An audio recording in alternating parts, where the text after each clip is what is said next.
Ladies and gentlemen, honorable members of the Congress of the Philippines, His Excellency Ferdinand R. Marcos Jr., President of the Republic of the Philippines.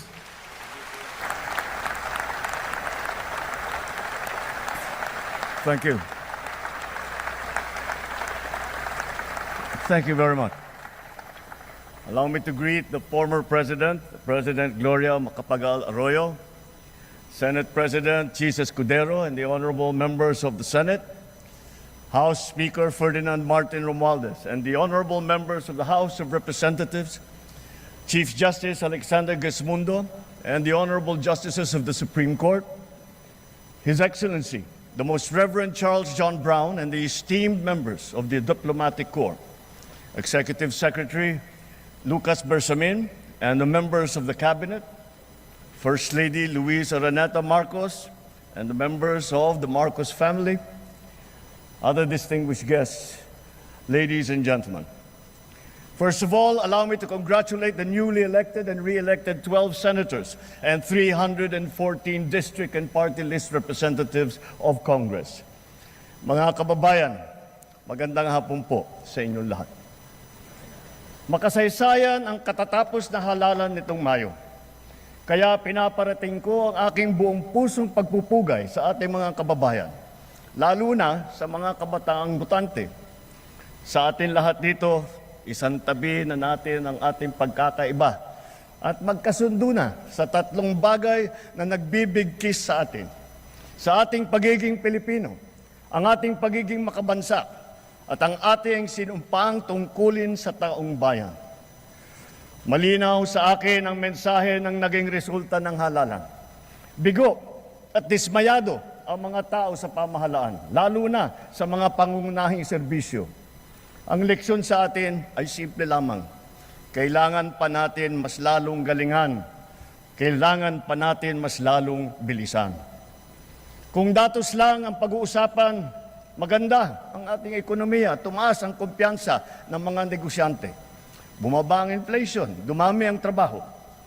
Ngunit ang lahat ito ay palamuti lamang, walang saysay, kung ang ating kababayan naman ay hirap pa rin at nabibigatan sa kanilang buhay. Kaya sa huling 3 taon ng administrasyon, ibubuhos pa natin ang lahat-lahat, hindi lamang upang mapantayan, kundi mahigitan pa ang pagbibigay ginhawa sa ating mga kababayan.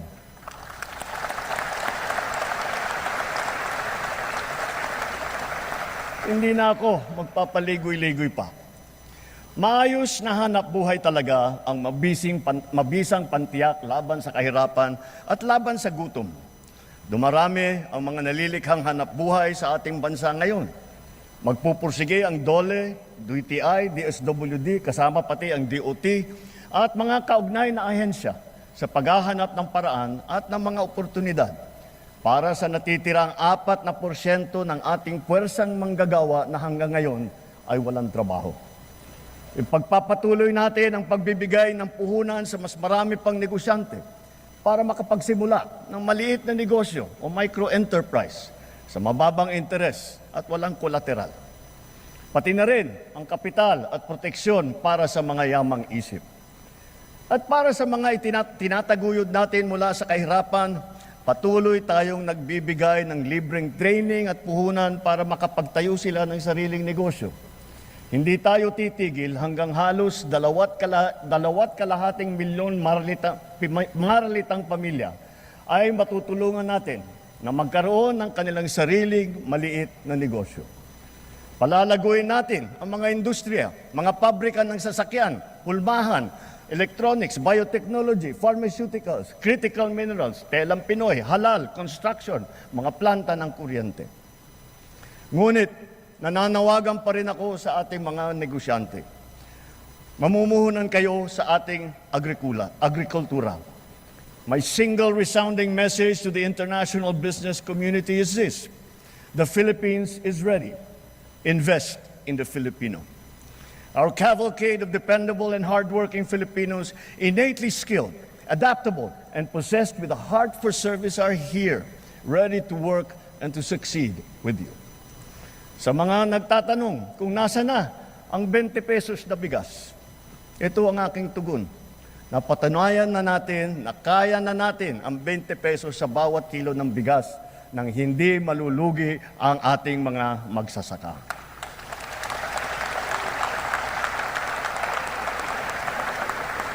Kamakailan lamang ay matagumpay nating nailinsad ito sa Luzon, Visayas at Mindanao, kagaya sa San Juan, Pangasinan, Cavite, Occidental Mindoro, sa Cebu, sa Bacolod, sa Guimaras, Siquijor, Davao del Sur. At dahil sa ilalaan nating 113 bilyong piso upang palakasin ang mga programa ng DA, ilulunsad na natin ito sa buong bansa sa pamamagitan ng daan-daang kadiwa store at center sa iba't ibang lokal ng pamahalaan. Binabalaan ko ang mga trader na magtatangkang magmanipula ng presyo ng palay o ng bigas o manloloko ng mga magsasaka. Hahabulin namin kayo dahil ang trato namin sa inyong ginagawa ay tinuturing naming economic sabotage.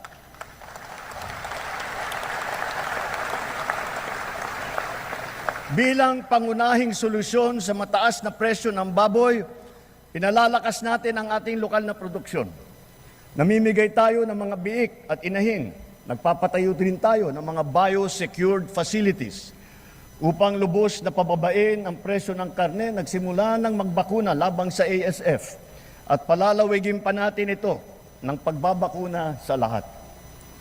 Pinataas natin ang produksyon ng palay, mais, pinya, saging, mangga, kape, kakao, kalamansi, tubo, sibuyas, bawang at iba pang mga agricultural products. Mula nagsimula itong administrasyon, mahigit 8.5 milyong magsasaka at mangingisda ang nakatanggap ng tulong. Lalo pa natin paiigtingin ang mga programa ng pamahalaan para mas marami pa ang matutulungan. Libo-libong kilometro ng farm-to-market road na ang ginawa na at libo-libong kilometro pa ang pinapasinayaan. Libo-libong ektarya ng lupa ay nalagyan na ng patubig sa buong bansa at libo-libong ektarya pa ang patutubigan. Libo-libo ring makinarya at pasilidad ang ating binuksan at pinamigay para sa mga magsasaka at mangingisda.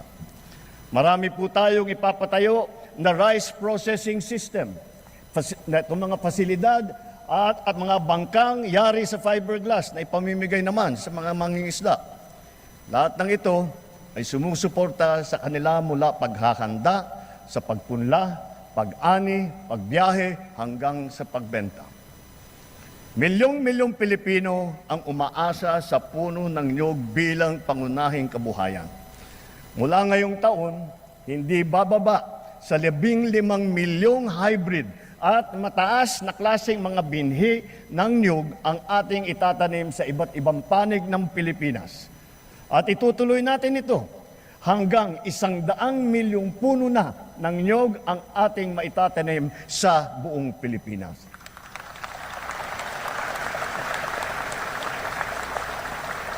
At upang lubos na pasiglahin ang industriya ng niyog, hihilingin natin sa Kongreso na amyendahan ang Coconut Farmers and Industry Trust Fund Act para naman maging mas angkop sa mga pangangailangan ng ating mga magsasaka.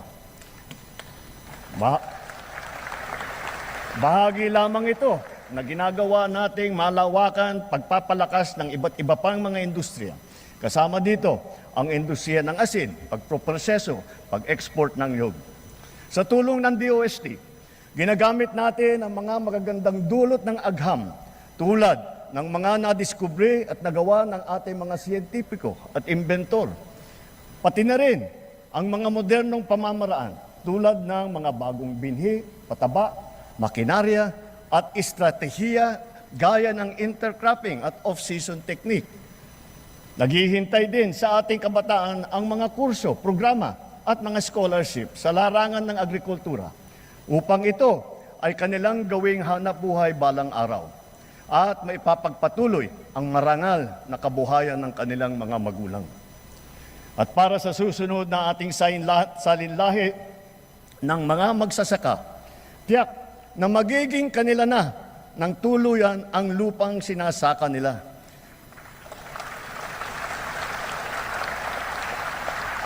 Kasalukuyan, pinabibilis ng DAR ang pamamahagi ng mga CLOA at ng mga e-title, pati na yung mga COCROM bilang patunay na wala ng utang ang mga benepisyaryo ng agrarian reform.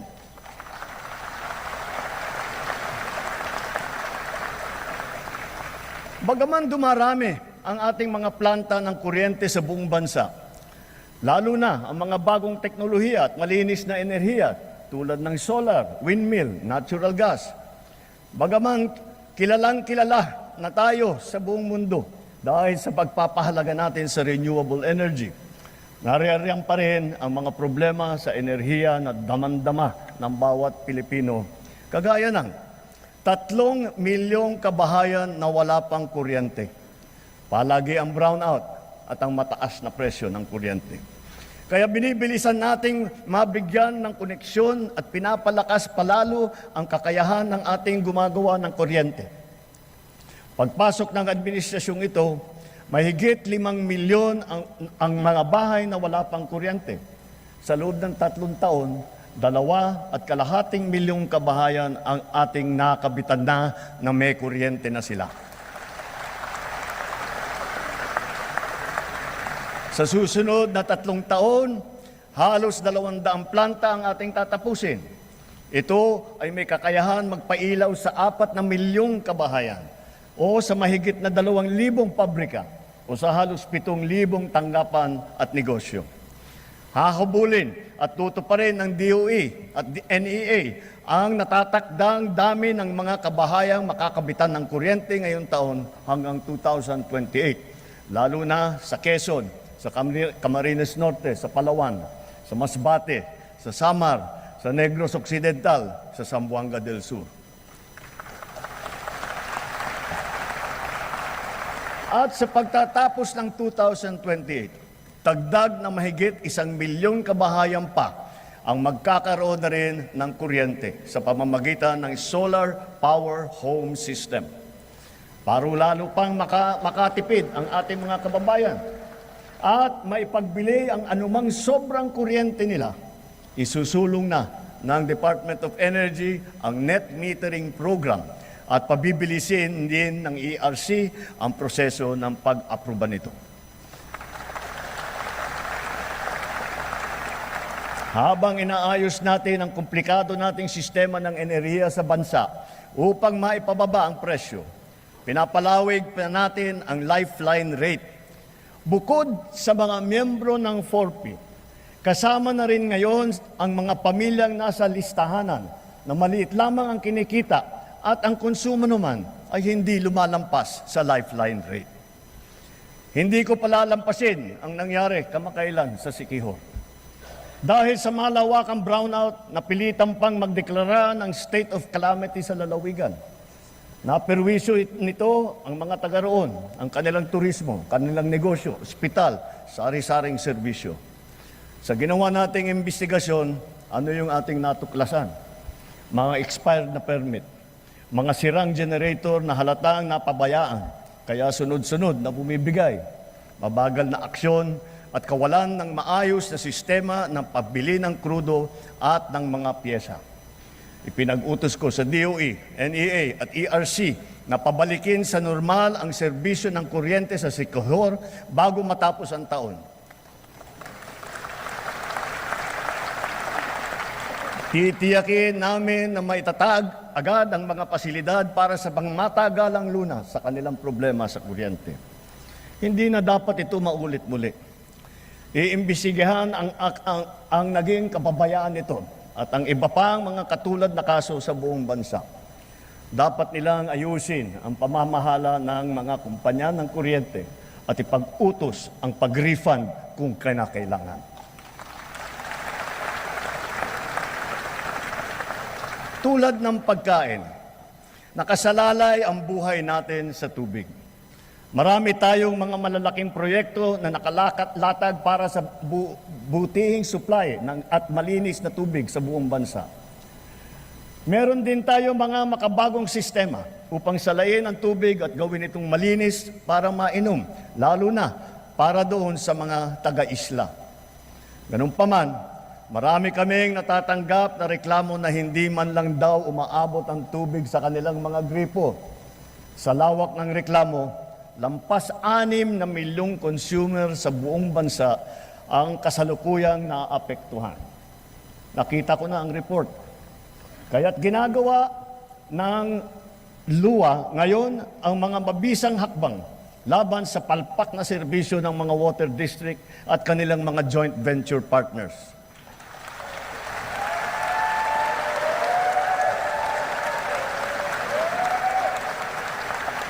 Titiyakin ng luwa na mailalagay na sa ayos ang serbisyo ng tubig ng milyong-milyong nating mga kababayan at gawin mas abot kaya naman ang presyo.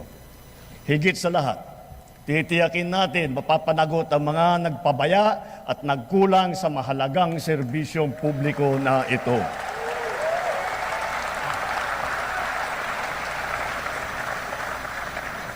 Malinaw sa atin ang tumambad na realidad tungkol sa ating mga kabataan ngayon.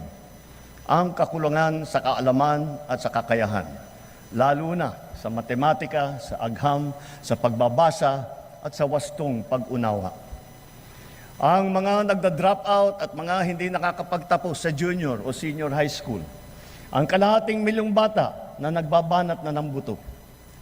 Kung tayo ay nagpupundar ng malaki para sa infrastruktura, mas malaki pa ang ipupundar natin para sa ating mga mamamayan.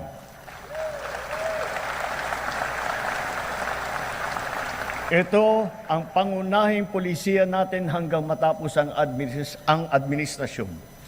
Puspusan nating inaayos at pinapaganda ang ating sistema ng edukasyon. Sa lahat ng mga pinahahalagahan ng administrasyon, ito pa rin ang nasa rurok. Ngayon taon, sinimulan na natin ang Academic Recovery and Accessible Learning o ARAL program. At pinalalakas din natin ang Early Childhood Care and Development na hango. Ito ay hango sa 2 mahahalagang batas na ipinasa ninyo dito sa Kongreso. Maraming mag-aaral ang nakakaranas ng bullying o kaya ay nagdi-depress. Binabantayan din natin ang mental health ng ating kabataan.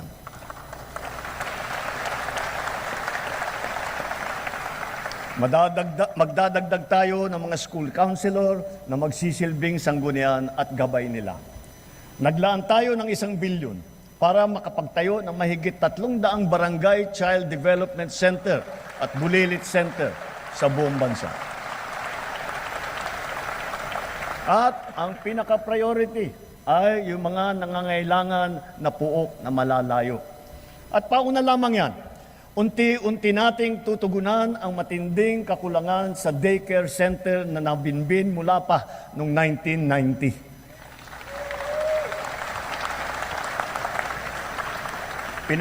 Pinaspasan na natin ang pagpabakuna ng mga bata. Sa DOH, kumpletuhin na natin ang bakuna para matapos na sa lalong madaling panahon na kumpleto na lahat ng ating mga anak ay nabakunahan na.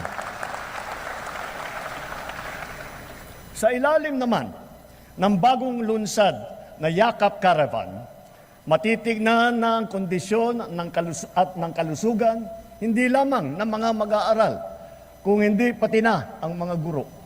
Mabibigyan sila ng libreng medical check-up, libreng lab test tulad ng cancer screening at libre na gamot. Sa nakaraang 3 taon, halos 22,000 silid-aralan ang nabuksan na. Hihigitan pa natin ito dahil talagang nakakaawa ang ating mga mag-aaral. Hindi na natin dapat nabibitin ang oras nila sa klase dahil sa kakulangan ng classroom. Katuwang ng pribadong sektor, sisikapin natin madadagdagan pa ng 40,000 silid-aralan bago matapos itong administrasyon.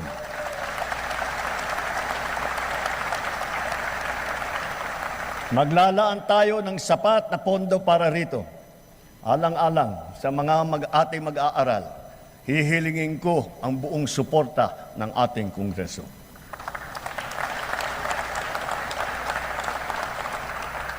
Naging matagumpay ang isinagawang tutoring at remedial program para sa mga mag-aaral nitong nakalipas na taon at nitong summer break. Palalawakin pa natin ito. At maraming salamat sa mga guro at lalo na sa mga ate at kuya na nag-volunteer na tinulungan ang mga maliliit para mas maganda ang resulta nila sa kanilang eskwela. Sa DOLE at sa DSWD, ipagpatuloy pa ninyo ang mga ganitong klaseng internship at pre-employment program para sa ating estudyante sa kolehiyo. Malaking tulong ito sa kanila habang sila ay nag-aaral. Malaking tulong ito sa bansa. Ngayon, nagdaratingan na ang mga laptop na laan para sa bawat guro sa public school.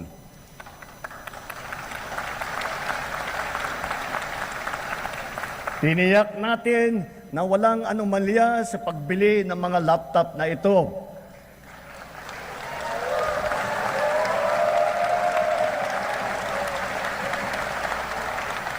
Nakahanda na ang mga high-tech at digital na mga materyales, mga smart TV, libreng Wi-Fi at libreng load sa bayanihan SIM card. Dahil dito, handa na rin ang ating mga estudyante para makasabay sa makabagong paraan ng pag-aaral sa makabagong mundo. Ang pinakamahalaga sa sistema ng edukasyon ay ang ating mga mahal na guro. Asahan po ninyo na hindi gagawing sukatan ng galing ninyo o ng performance ninyo ang dami lamang ng estudyante na inyong ipinapasa, kundi ang dami ng mag-aaral na inyong pinapahusay at pinapataas ang ambisyon sa buhay.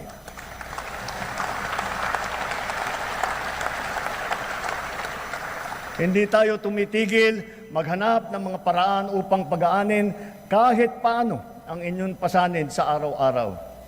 Nagdagdag tayo ng 60,000 teaching item at nakapagbigay pa ng trabaho para sa ating mga lisensyadong guro.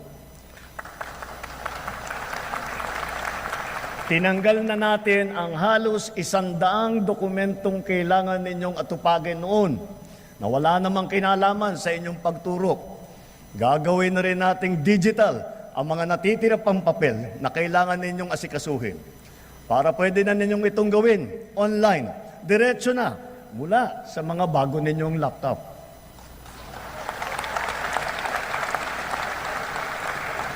At ngayong school year na ito, makakatanggap na kayo ng kabayaran para sa inyong teaching overload at para sa inyong overtime.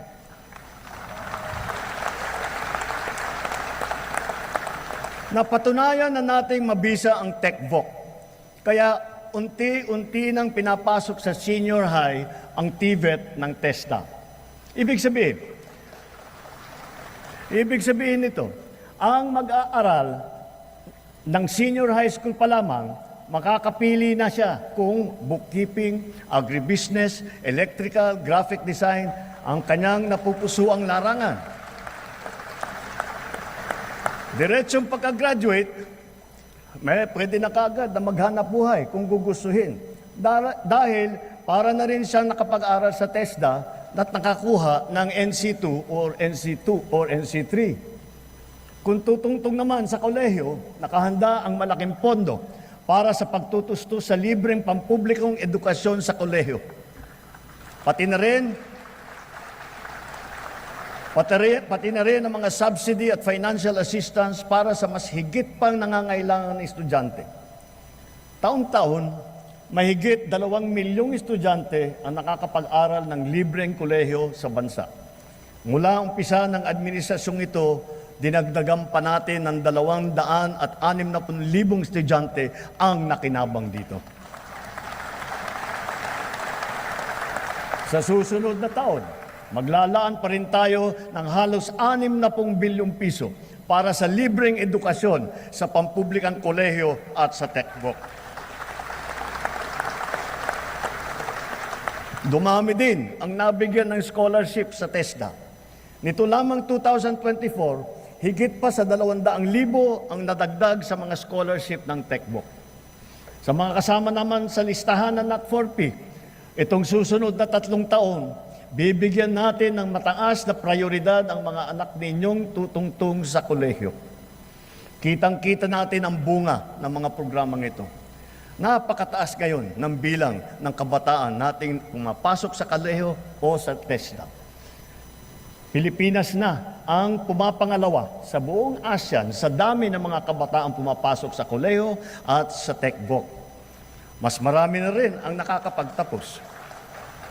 Kaya mga magulang, sulitin na ninyo ang mga pagkakataong ito. Dahil hangad natin na sa lalong madaling panahon, ang bawat isang pamilya ay may anak na nakapagtapos ng kolehiyo o sa TESDA.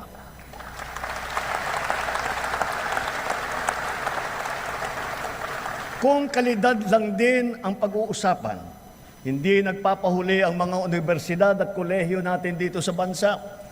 Mula sa 22 noong 2022, ngayon 114 na sa kanila ay kinikilala sa buong mundo. 6 na po nito ay public school. At bilang natatanging pagkilala, gagawaran natin ng Presidential Merit Scholarship ang mga high school graduate na makakakuha ng matataas na honor.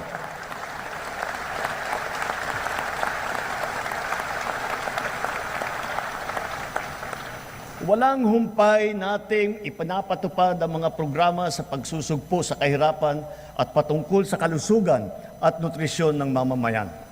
Tuloy-tuloy pa rin ang ating programang 4Ps. Hangad din natin na amyendahan ang batas ng 4Ps upang matiyak na talagang sapat ang panahon para maitaguyod ang kanilang paghihirap. Maitaguyod sila sa ang mga mahihirap. Mula na nagsimula itong administrasyon, mahigit 5 milyong kabahayan ang nagbenepisyo sa conditional cash grant ng 4P. Mas maganda pa ang balita na sa 3 taon, halos 1.5 milyong pamilya ang gumanda na ang buhay. Kaya nakakapag-graduate na sa program ng 4Ps. Batid natin lahat ang mga kababayan natin na namumuhay sa lansangan. Sila ang pinakanangangailangan ng tulong ng pamahalaan. Sa ating mga LGU, hanapin ninyong lahat, na ipasok silang lahat sa 4Ps at sa iba pang mga programa ng DSWD. Para naman, maitaguyod natin sila at magsimula na ang kanilang paglakbay tungo sa pag-unlad ng kanilang buhay.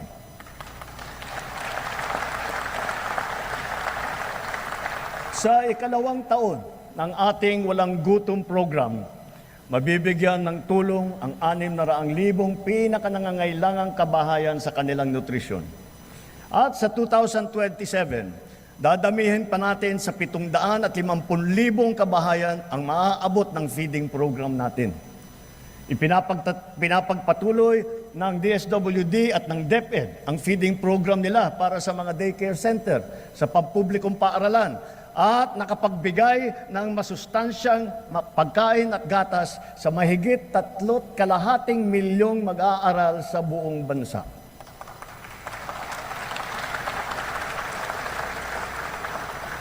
Dahil alam naman natin, basta't may laman ang tiyan, may laman ang isipan.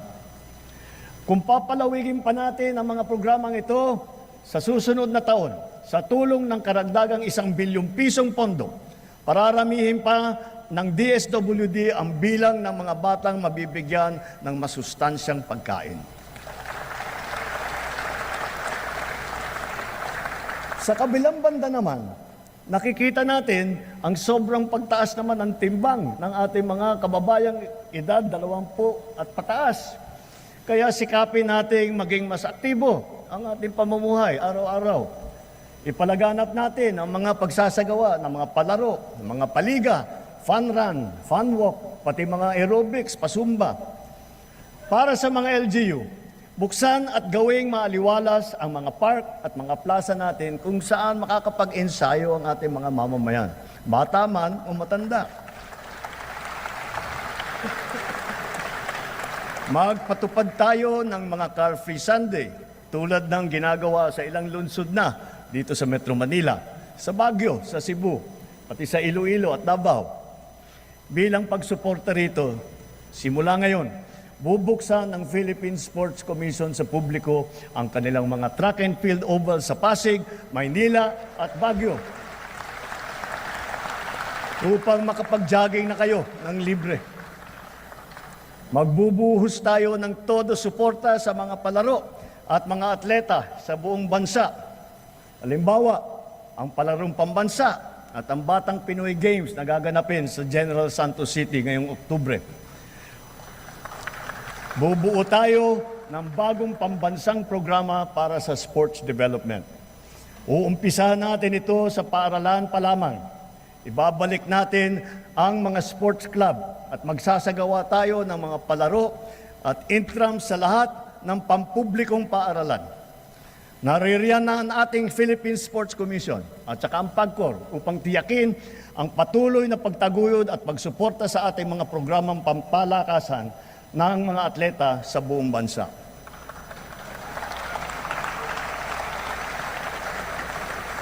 Dahil sa mga ito, ang ating kabataan ay maagang namumulat sa sport, humuhusay at tumataas ang kumpiyansa. Sumusunod sila sa yapak ng ating mga kampyon at world-class na athlete tulad ni Senator Manny Pacquiao, ni Heidelin Diaz, ni Kaloy Yulo, Ira Villegas, Nesty Petesio, EJ Obiena, Alex Ayala, ang Paralympian natin na sina Gerald Mangliwan, Sandy Asusano, Angel May Otong, at Ernie Gawilan.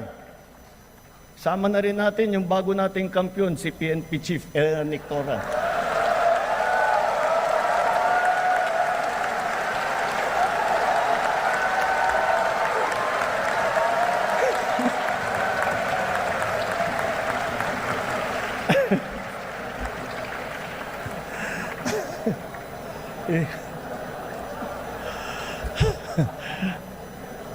Gulat si Chief PNP.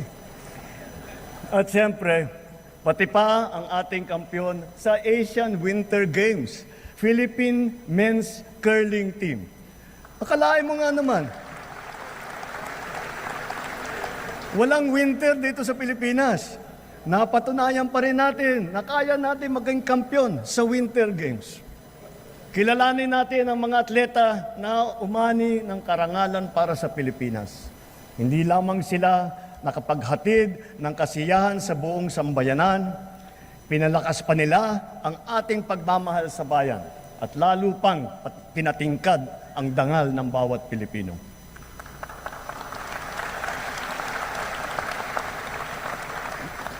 Dito sa atin, mahal magkasakit. Mahal ang gamot. Kulang ang paggamutan. Walang doktor, lalo na sa mga liblib ng mga bayan. Kaya mula nang nagsimula ang administrasyon, ito ang tinutukan natin. Kasama ng edukasyon at pagsugpo sa kahirapan. Sa loob ng 3 taon, pinarami natin ang mga pampublikong ospital at specialty center. Nariyan na rin ang 53 bukas center sa 32 lalawigan sa bansa. May libreng check-up, x-ray, lab test at iba pa. Ito ay para sa agarang serbisyong outpatient na hindi na kailangan magpa-confine pa sa ospital. Asahan ninyo, marami pa ang ating bubuksan na bukas.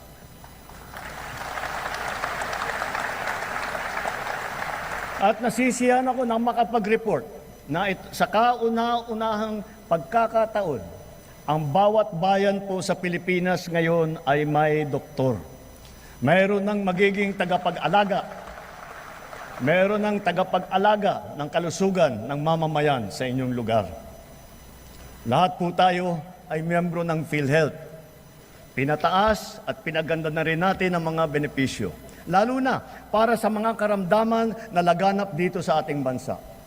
Kapag kayo po o ang inyong kapamilya ay may sakit sa puso, huwag po kayong mag-alala. covered na po sa PhilHealth ang pagpapagamot ninyo para sa atake sa puso, sa open heart surgery, heart valve repair o sa replacement. At may cancer assistance fund po tayo.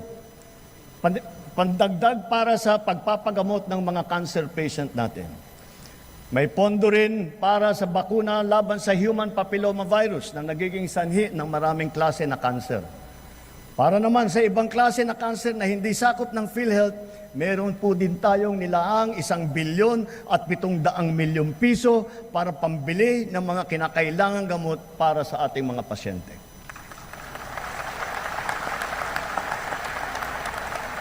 Sa mga nagdadialysis, ang mga session ninyo na 3 beses sa 1 linggo, libre na sa buong taon.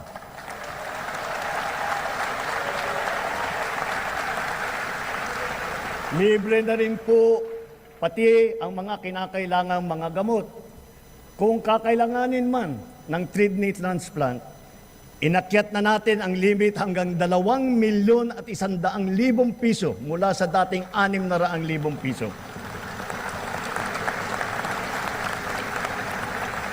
At ngayong taon, covered na rin ng PhilHealth ang mga serbisyo at gamot pagkatapos ng operasyon ng kidney transplant. Kung kailangan talaga na magpa-transplant, huwag po kayong matakot sa gastos dahil sagot na ng PhilHealth.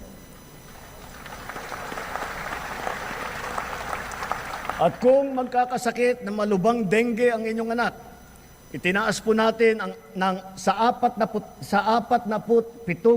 piso ang sagot ng PhilHealth.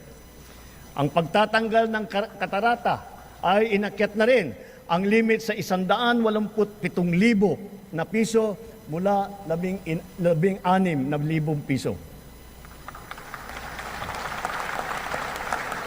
Pati ang mga sari-saring serbisyong outpatient kasama rin po ngayon ang PhilHealth.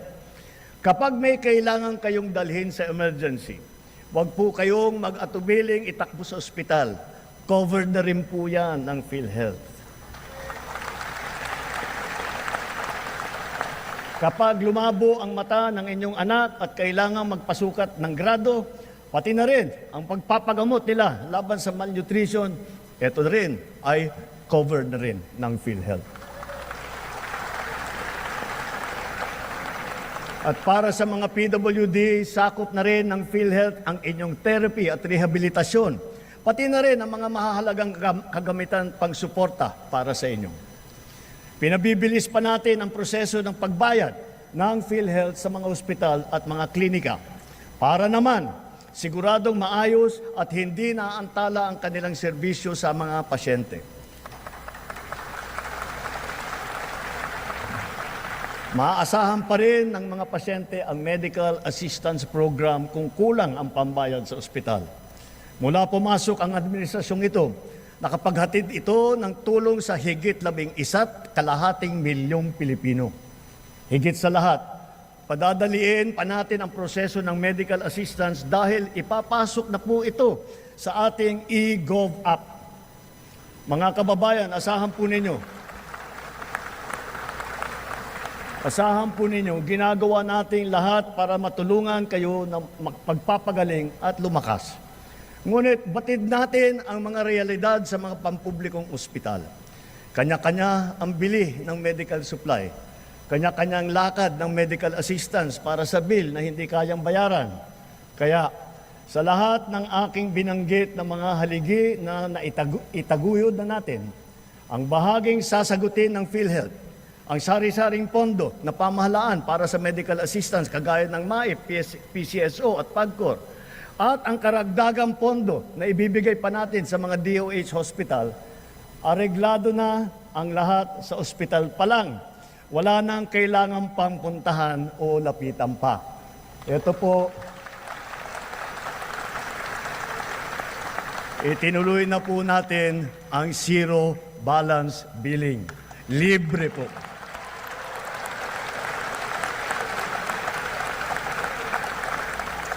Ibig sabihin, ang serbisyo sa basic accommodation sa ating mga DOH na ospital wala nang babayaran ang pasyente dahil bayad na ang bill ninyo. Uulitin ko, wala nang kailangan bayaran ng pasyente basta sa DOH Hospital dahil bayad na po ang bill ninyo.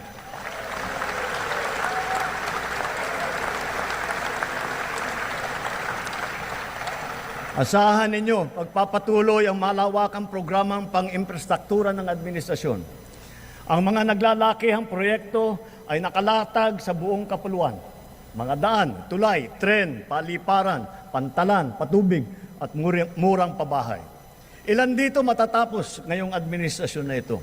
Ang iba naman, makukumpleto pa at mararamdaman ang dalang ginhawa pagkatapos pa ng aking termino. Nagpupundar po kasi tayo para sa kinabukasan.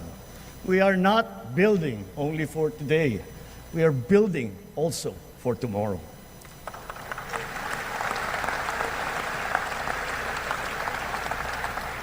Habang ginagawa ang ating mga tren tulad ng North-South Commuter Railway at ang ating mga subway, patuloy din ang pagpapaganda natin sa serbisyo ng MRT at saka LRT. Ang dating 20% diskwento sa LRT at MRT para sa PWD, sa senior at sa estudyante ay tinaas na natin sa 50% na diskwento.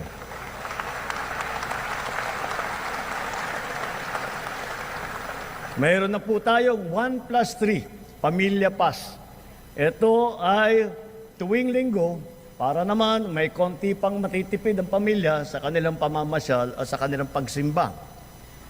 Ang tinatawag na dalyan ng mga tren na binili noong pang 2014 at hindi pa nagamit ay sinimulan na nating mapaganda at mapatakbo sa MRT. Halos 50 dagdag ng karwahe ang natenga ng 10 taon. Sayang yung pera, sayang yung isang buong dekada. Pero ngayon, naayos na natin. Ang 3 bagon ay nagagamit na ngayon. Asahan ninyo. Ang ilan sa 45 ay magagamit na rin natin bago matapos ang taong ito. At ang iba pa ay susunod sa susunod na mga taon. Magtatanong ako sa iba sa inyo, naalala pa ba ninyo yung tinatawag nating love bus? Ito yung popular na pampublikong bus sa Metro Manila na sinimula noong 1970s. Ngayon, hindi lang natin ibabalik ang love bus, gagawin pa natin itong libre.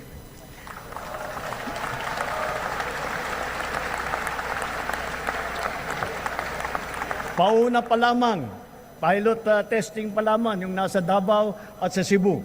Susundan pa ito ng ibang mga lugar sa Visayas at sa Mindanao. Bago matapos ang taon, magsisimula na ang Bataan-Cavite Interlink Bridge. Ang tulay na ito ay 32 kilometro ang haba na tumatawid na ang Manila Bay. Habet. Kung ang biyahe ngayon mula Mariveles hanggang Naik ay umaabot ng 5 oras, balang araw ito ay magiging 45 minuto na lamang.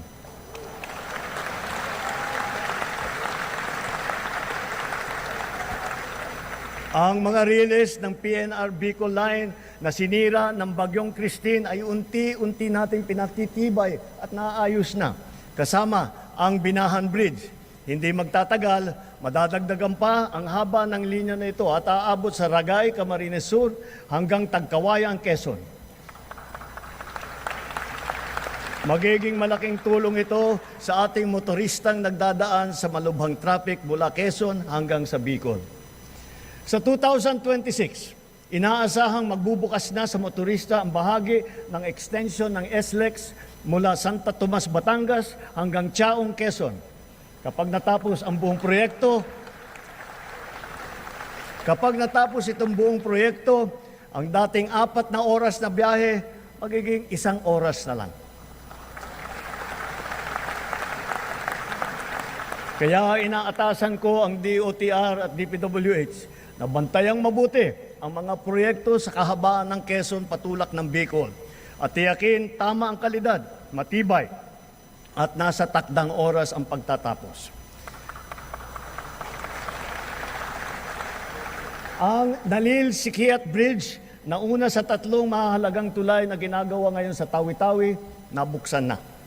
Sa susunod na taon, ang tulay sa Malasa, Lupang Pula ay matatapos na rin.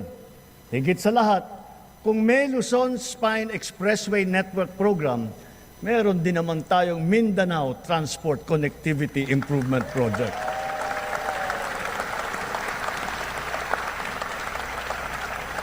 Sa proyektong ito, aayusin natin ang mga pangunahing daan na nag-uugnay sa Cagayan de Oro, sa Davao, General Santos, na may haba na 428 kilometro.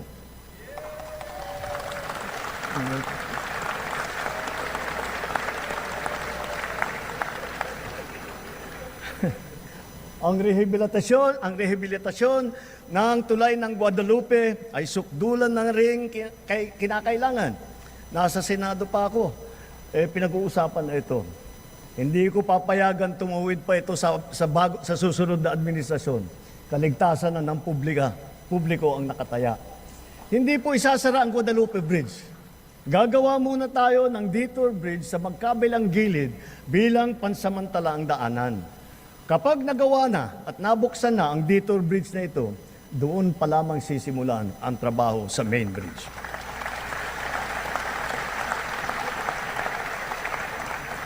At sa kabila ng mga higanteng tulay na ito, huwag natin kaliligtaan ang mga hanging bridge sa iba't ibang lugar sa ating bansa.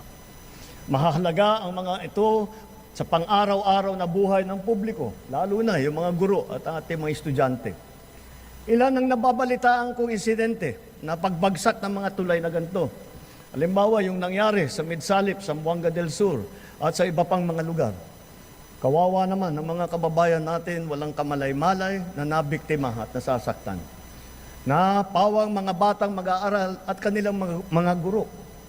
Sa DILG, DPWH at OPAPRO, buntahan ninyong lahat ng mga ito at suriing mabuti ang kondisyon. Sa tulong ng pamana at iba pang mga programa, ayusin at kumpunihin natin agad lahat sila. Sa mga proyekto, hindi natin papayagan at palalampasin ang mga katiwalian sa pangangasiwa. Ang kapalpakan sa pagdisenyo at sa pagkakagawa, ang mababang kalidad at marupok na materyales, ang pagkaantala ng proyekto, at ang kapabayaan sa tamang pagmentina at pagkumpuni. Halimbawa, sa Kabagan, Santa Maria Bridge na sa Isabela, sinimulan noong 2014, ginastusan ng taong bayan ng 1 bilyon. 10 taon tinayo. Nung binuksan, ilang araw pa lang, giba na agad. Napakamahal. Ang tagal ginawa, ang bilis na sira. San Juanico Bridge naman, 50 taon na nakatayo pa rin hanggang ngayon. Ganun siya katibay.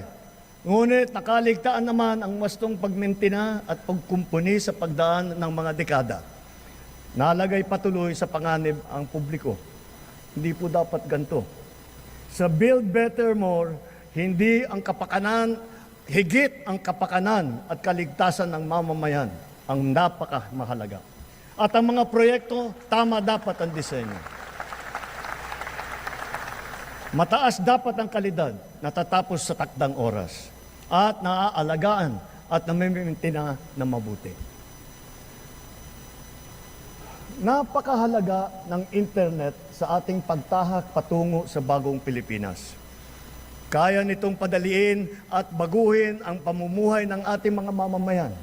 Hindi lang ito para sa may kaya o para lamang sa mga bata. Ito ay kailangan na ng lahat. Natapos na ang Phase 1, 2 at saka 3 ng ating National Fiber Backbone Project na magpapalakas at magpapabilis sa ating internet. Kasabay nito, patuloy pa natin pinalalawig ang libreng Wi-Fi sa buong bansa. Noong Hunyo ng 2022, mga 4,000 free Wi-Fi sites lang ang meron tayo. Ngayon, halos 19,000 ang free Wi-Fi sites sa buong bansa.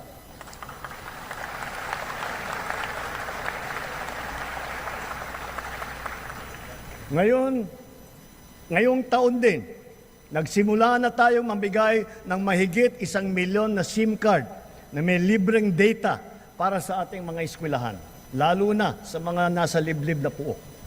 At dahil pag pinaganda at pinabilis natin, dadami pa ang mga bagong tore at cell site sa mga gida. Ngunit kulang pa rin ang mga ito. Halos 12,000 pampublikong paaralan pa ang walang internet. Kaya sinusiguro ng DICT at ng DepEd na bago matapos ang taong ito, magkakaroon na ng koneksyon ng internet ang lahat ng pampublikong paaralan.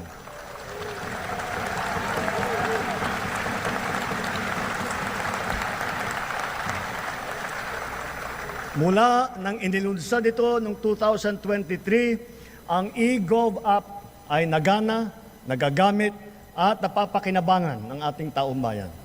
Patuloy pang dumarami ang serbisyo tiyak na praktikal sa bawat Pilipino. Ngayon, mahigit 40 serbisyo ng pamahalaan kasama ng mga LGU ang nasa eGov app. Gamit ng app, maaari nang gawin at ayusin ang sari-saring mga serbisyo at proseso ng pamahalaan na dati ay pinipilahan pa natin ng ura-urada. Ang renewal ng driver's license para sa PhilHealth, para sa Pag-ibig, para sa GSIS, yung mga dokumento na kailangan ng ating mga OFW sa immigration at customs, sa declaration sa airport, kahit ang paggawa ng biodata hanggang paghahanap ng trabaho. Mga government ID natin, kasama ng national ID at marami pang iba. Hindi magtatagal, magkakaroon na rin para sa NBI clearance, beep card para sa MRT at saka LRT, at e-TIN na galing naman sa BIR. Kaya i-download nyo na po ang eGov app. Sa pinagsama-samang serbisyo sa isang mobile app, ang pamahalaan ay talagang mas malapit na at nasa inyo ng mga kamay.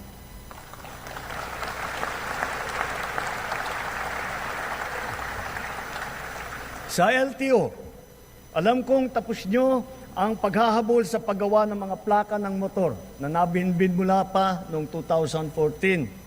11 taon. Mula ngayon, gawin ninyo ang lahat na makakaya upang hindi na uli magkaroon ng backlog sa plaka. Dahil kailangan bumawi sa publiko, tiyakin din ninyo na may lalabas na ang rehistro at ang plaka ng bagong sasakyan sa loob ng naipangako ninyong 3 araw.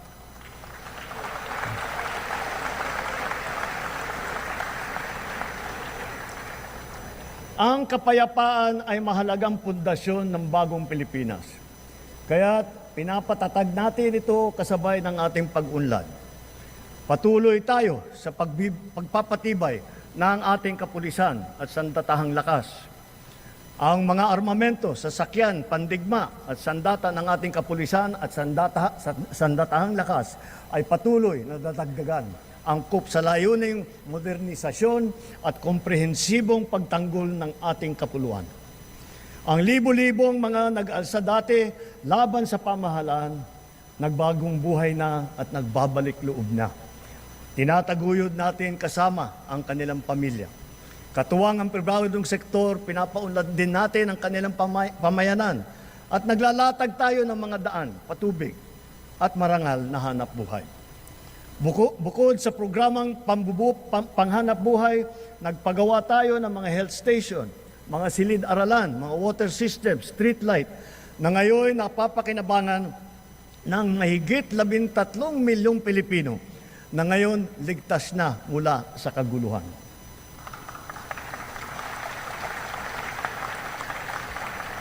At sa wakas, wala na ring nalalabing grupong gerilya sa bansa.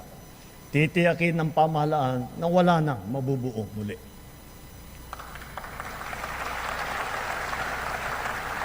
Magkakasangga ngayon ang AFP, PNP at mga dating rebelde sa pagpapanatili ng kaayusan at kapayapaan sa BARM. Kaya naman, ang lipunan natin ngayon ay mas mapayapa, mas mapangalaga rin sa karapatang pantao, anuman ang edad, kasarian, kondisyon o pangkat. Ngunit, kahit pa sinasabing bumababa ang antas ng krimen sa bansa, walang ibang magpapalubag ng pangamba at pagkabahala lalo na sa ating mga biktima mismo ng kriminalidad. Kaya ang puwersa ng ating kapulisan ay nagbabantay at rumoronda na para nararamdaman ng taong bayan. Sila ay re-responde sa tawag ng tungkulin sa loob lamang ng 5 minuto.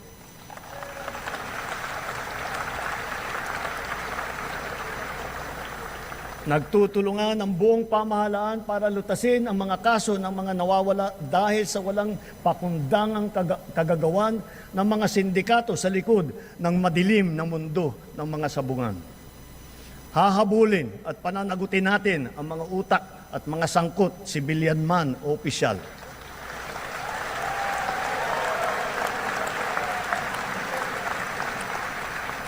Kahit malakas, mabigat, o mayaman, hindi sila mangingimabaw sa batas. Higit sa lahat, ipararamdam natin sa mga salarin ang bigat ng parusa sa karumal-dumal na krimen ng mga ito. Sa mga isinagawang pagsakote sa mga bodega at laboratorio at takang pagpasok, halos 83 bilyong pisong halaga ng droga ang nakumpiska na.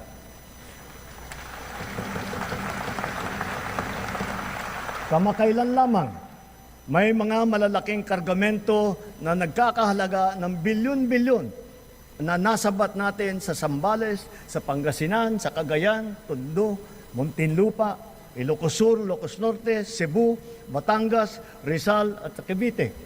Noong isang buwan, personal kong sinaksihan ang pagsira ng halos 1.5 tonelada ng shabu at iba't ibang klase pa ng illegal na droga. Sa lahat ng mga operasyon na ito, mahigit 153,000 ang naaresto. Mahigit 9,000 at 600 sa kanila ay high-value target. Ang pinakamasaklap, mahigit 677 sa kanila ay kawani ng pamahalaan. Mahigit 100 ay halal na opisyal. Mahigit 50 ay pulis. Sa 3 taon lamang, halos mapantayan na ang kabuuang huli nung nakaraang administrasyon.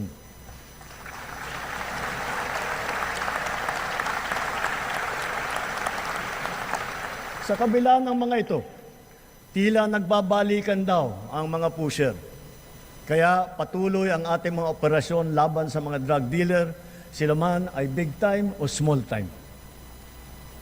Ngayon, masasabi natin na mataas na ang tingin ng buong mundo sa Pilipinas. Dahil maayos, patas at mahinahon tayong nakikitungo sa iba't ibang mga bansa. Tumutupad din tayo sa ating mga kasunduan at sa mga batas at panuntunan na pandaigdig na komunidad. Nagpapasalamat tayo sa ating mga magigiting ng OFW dahil sa kanila na ipamalas ang angking galing, kabutihan at puso ng Pilipino sa lahat ng sulok ng daigdig. Sa harap ng mga bagong banta sa ating kapayapaan at soberanya, mas maigting ngayon ang ating paghahanda, pagmamatsyag at pagtatanggol sa ating sarili. Ganun pa man, tayo pa rin ay nagtitimpi at nananatiling nagpapasensya, lalo na sa pagtanod sa ating buong kapuluan at sa pangangalaga sa ating interes. Subalit ngayon, mas pataas pa ang ating kumpiyansa dahil mas marami na tayong mga kasangga na magiging kabalikat natin sa oras ng matinding pangangailangan. Then as now, our foreign policy remains the same. The Philippines is a friend to all. The Philippines is an enemy to none. That will be our main focus as we, the Philippines, host the ASEAN Summit in 2026.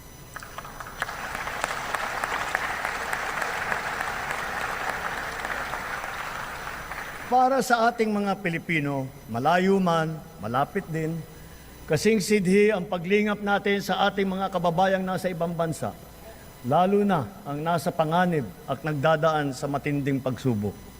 Hindi po biro at sadyang mapanganib ang hanap buhay ng ating tripulante. Ang trahedya na sinapit nila sa kamay ng mga rebeldeng Houthi ay isang halimbawa.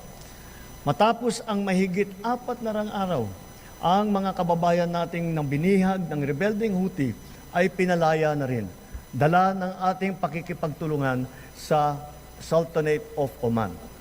Gayon din, dahil sa ating masigasig ng pakikipag-ugnayan, sa loob ng 3 taon, nagawa ng kapatawaran ang mahigit 600 kababayan nating nahatulan dahil sa sari-saring paglabag sa batas sa ibang bansa, lalo na sa UAE, sa Qatar, sa Bahrain, at sa iba pa.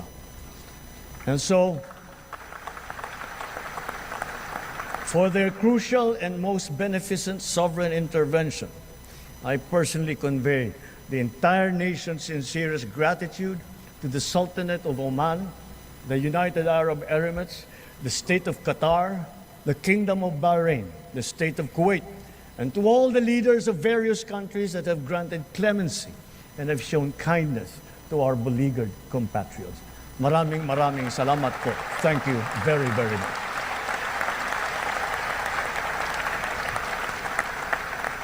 Masigasig din ang ating paghahanda at pagmamatyag laban sa banta ng sakuna at kalamidad, lalo na sa bagong normal at nagbabagong klima na nagbubugso na panahon. Ngayong Hulyo, 4 na bagyo na ang dumaan sa atin. Sabi ng Pag-asa, mga 12 pa ang nagbabantang papasok sa bansa hanggang Disyembre. Sa 24 nating aktibong bulkan sa bansa, 4 ang kasalukuyang nag-aalboroto, lalo na ang Kanloon sa Negros. Hindi tayo dapat tumigil sa ating mga ginagawang paghahanda dahil ang banta ay patuloy na naririyan. Dapat ay maging likas at automatic na ang mga wastong gawi sa tuwing may sakuna. Dahil sunod-sunod ang mga sakuna.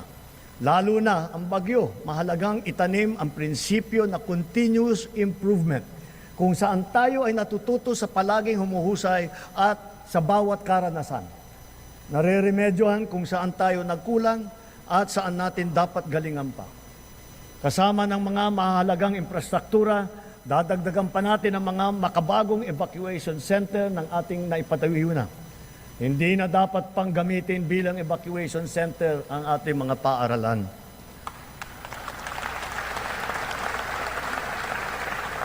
Ginagamit na natin ngayon ang mga makabagong teknolohiya lalo na sa maaga at mabisang prediksyon. Mga Doppler radar, broadband seismic station, landslide sensor system ng Pag-asa at saka PhilBook sa iba't ibang lugar sa bansa. Sa epektibong pagsasaklolo, nakakatulong ang mga mobile command and control vehicle ng DOST na ipinamahagi natin sa 11 LGU sa buong bansa. Sa ating mga kababayan, hindi magtatagumpay ang anumang paghahanda natin kung wala ang tulong po ninyo. Hiling din namin ang inyong kooperasyon, inyong disiplina, pagmamatiyag at bayanihan bilang responsableng mamamayan. Kooperasyon sa mga malawakang ensayo, pagsunod sa mga babala at tagubilin, tulad ng agarang paglikas at pag-iwas sa mga danger zone. Disiplina, lalo na sa wastong pagtapon ng basura. Pagmamatiyag sa bawat oras. Pagmamatiyag sa bawat oras, bawat araw. Lalo na kapag may nagbabadyang hagupit na panahon, sa pag-alam sa malapit na evacuation center, pakikinig sa totoong balita at pagtatalima sa mga alituntunin ng pamahalaan. Higit sa lahat, bayanihan sa pagdadamayan at pagtutulungan, lalo na sa mga nasalanta nating kapwa. Mahirap man, kailangan natin itong gawin. Kailangan natin magsakripisyo upang masiguro na nailayo natin sa kapahamakan ng ating mamamayan dahil mahalaga ang bawat buhay ng Pilipino.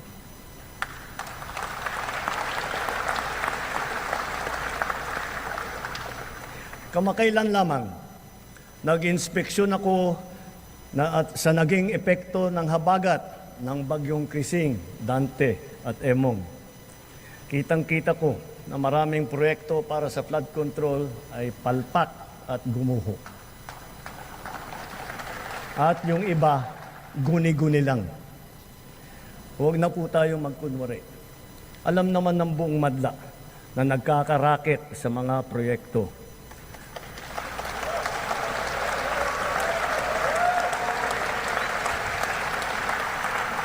mga kickback, mga initiative, errata, SOP, for the boys. Kaya sa mga nakikipagsabwatan upang kunin ang pondo ng bayan at nakawin ang kinabukasan ng ating mga mamamayan, mahiya naman kayo sa inyong kapwa Pilipino.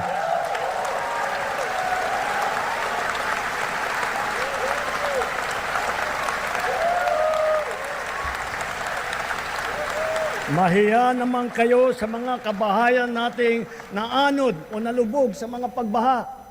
Mahiya naman kayo, lalo sa mga anak natin na magmamana sa mga utang na ginawa ninyo na binulsan nyo lang ang pera.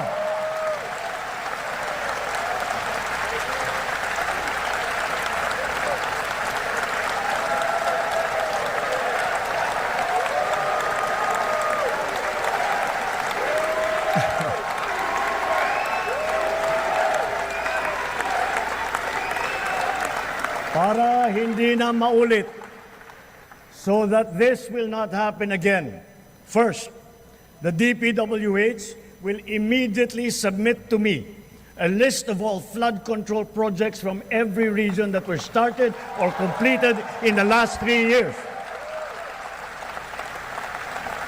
Second, the Regional Project Monitoring Committee shall examine that list of projects and give a report on those that have been failures, those that were not finished, and those that are alleged to be ghost projects.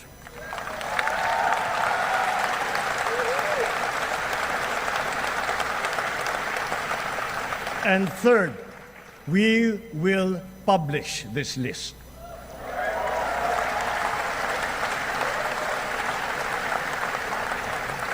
Isa sa publiko natin ang listahang ito. Kaya ang publiko na saksi sa mga proyektong ito ay malayang suriin ang listahan at magbahagi ng kanilang nalalaman para makatulong sa ating investigasyon.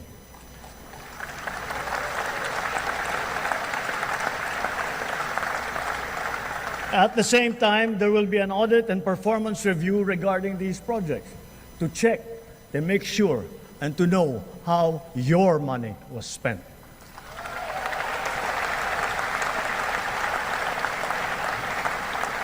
Sa mga susunod na buwan, makakasuhan ang lahat ng mga lalabas na may sala mula sa investigasyon, pati na ang mga kasabwat na kontratista sa buong bansa.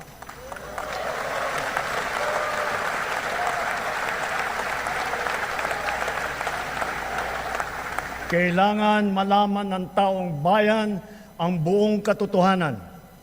Kailangang may managot sa naging matinding pinsala at katiwalian.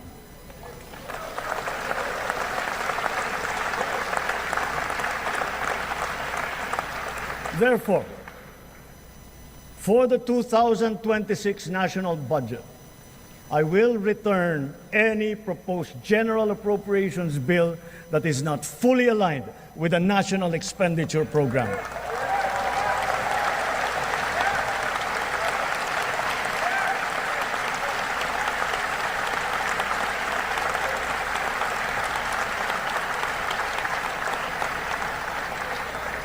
And further, I am willing to do this even if we end up with a reenacted budget. Hindi ko aaprubahan ang kahit anong budget na hindi alinsunod sa plano ng gobyerno para sa sambayanang Pilipino. Mga kababayan, sa paghantong natin sa kalahati ng termino ng administrasyon, susuong tayo sa susunod na 3 taon. Dala-dala sa aking puso ang mga leksyon na natutunan ko mismo mula sa inyo. Ito ang nagbibigay sa akin ng bago at pinag-iba yung gana sa trabaho, sigla sa serbisyo at dedikasyon sa Pilipino.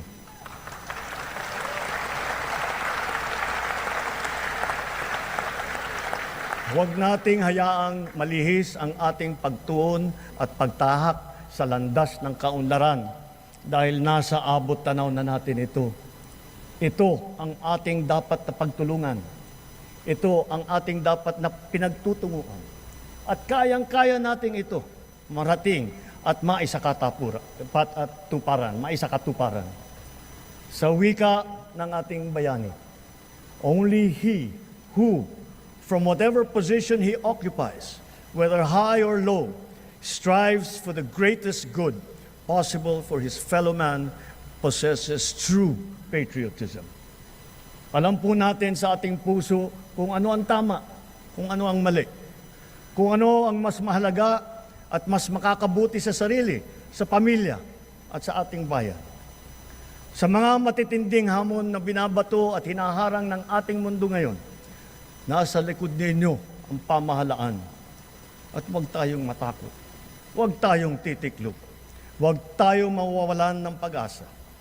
Dahil ang Pilipino ay likas na matapang, magaling, masipag, matibay, at mabuti.